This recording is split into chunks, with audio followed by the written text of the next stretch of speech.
बिस्मिल्लाहिर्रहमानिर्रहीम। मैं जावेद इकबाल, आपका क्लास टीचर फॉर क्लास 12। आज हम कहकशां हिस्सा दोम का पहला चैप्टर खाका के बाद मिर्ज़ा फ़रहतुल्लाह बैग के मुतालिक आपसे बात करेंगे हम। तो मिर्ज़ा फ़रहतुल्लाह बैग के बारे में इन शॉर्ट अगर आपसे बात की जाए तो इनके जद्द अमजद बदख्शां से तरक वतन करके शाह आलम सानी के ज़माने में हिंदुस्तान आए और 1857 के इनकलाब में हिंदुस्तान में इनको बहुत ज़्यादा दिल्ली में इनको बहुत ज़्यादा परेशानी हुई, जिसकी वजह से इनको दिल्ली तरक करके हैदराबाद जाना पड़ा। इनकी जो वालिदा थी वो 10 रोज़ में ही, जब ये 10 दिन के थे तो उनका इंतकाल हो गया। और फिर इनकी फूफी जो कि एक लावलद थे, इनका कोई औलाद नहीं था, उन्होंने इनकी परवरिश की। दिल्ली में इन्होंने 1903 में इंटरमीडिएट का सनद हासिल किया और तलाश माश के लिए कहाँ चले गए? हैदराबाद चले गए। हैदराबाद में उन्होंने एक अंग्रेज़ी के मुअल्लिम की हैसियत से अपनी ज़िंदगी का आगाज़ किया और 1908 में हाई कोर्ट के मुतरज्जिम मुकर्रर हुए। मुतरज्जिम कहते हैं ट्रांसलेटर को, ठीक है।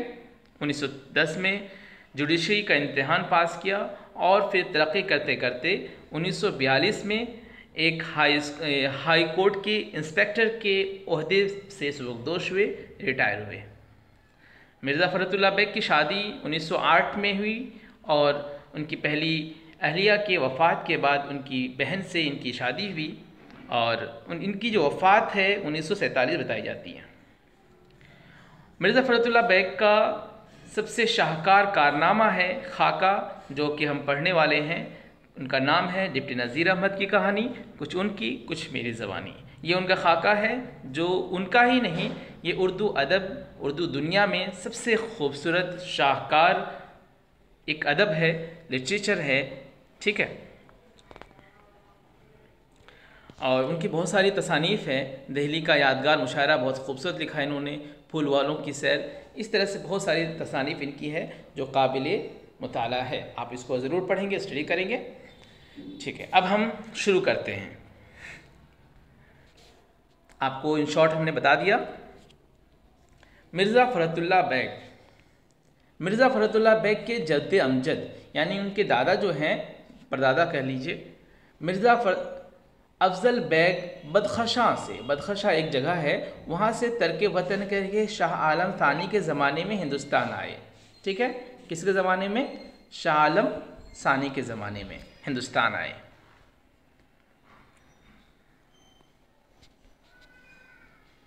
और फिर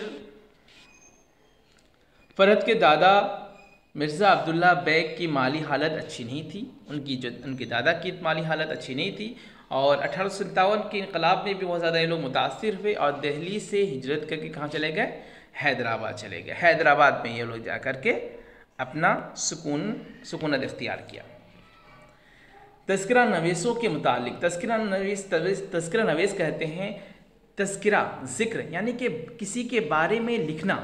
तो जिन लोगों ने इनके बारे में लिखा है तो उन लोगों के मुताबिक मिर्ज़ा फ़रहतुल्लाह बैग की तारीख़ पैदाइश है 1883 है, लेकिन according to him, Mirza Farhatullah Baig के अकॉर्डिंग अगर देखा जाए तो उनकी वलादत अगस्त 1885 में हुई। कब हुई? 1885 में इनकी पैदाइश हुई और यही दुरुस्ती है। जाए पैदाइश मोहल्ला चूड़ीवालान दिल्ली है। इनकी पैदाइश कहाँ हुई? चूड़ीवालान दिल्ली में हुई।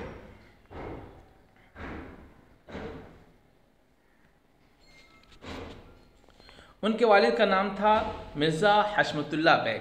फ़रहत 10 साल के, अभी 10 दिन के ही थे कि उनकी वालिदा का इंतकाल हो गया। तो उनकी वालिदा मुशर्रफ़ा जहाँ बेगम, उनकी वालिदा का नाम क्या था? मुशर्रफ़ जहाँ बेगम था, जिनका इंतकाल जब वो 10 रोज़ के ही थे इंतकाल हुआ। तो उनकी लावलद और बेवा फूफी, उनकी बेवा फूफी थी जो बेवा भी थी और उनकी कोई औलाद भी नहीं थी, उन्होंने इनकी परवरिश की। उसका नाम क्या था? हुस्न जहाँ बेगम। तो इन्होंने इनकी परवरिश किसने की? तो हुस्न जहाँ बेगम ने उनकी परवरिश की। और हज़रत निज़ामुद्दीन औलिया के दरगाह की मस्जिद में एक बुज़ुर्ग सैयद वलीउल्लाह रहते थे।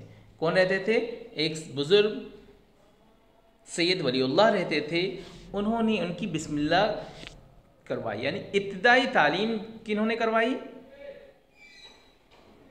सैयद वलीउल्लाह ने करवाई। ठीक है। मौलवी कमरुद्दीन से कलाम पाक की तालीम हासिल की। मौलवी कमरुद्दीन साहब से इन्होंने कलाम पाक की तालीम हासिल की।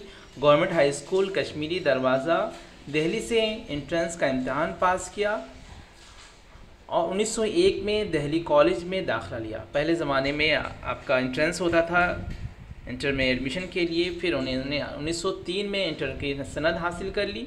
सैयद सेंट स्टीफन कॉलेज से बीए किया। उन्होंने इसी कॉलेज में एमए भी दाखिला ले लिया, लेकिन माशी हालत कमज़ोर होने के सबब तालीम मुकम्मल नहीं कर सके।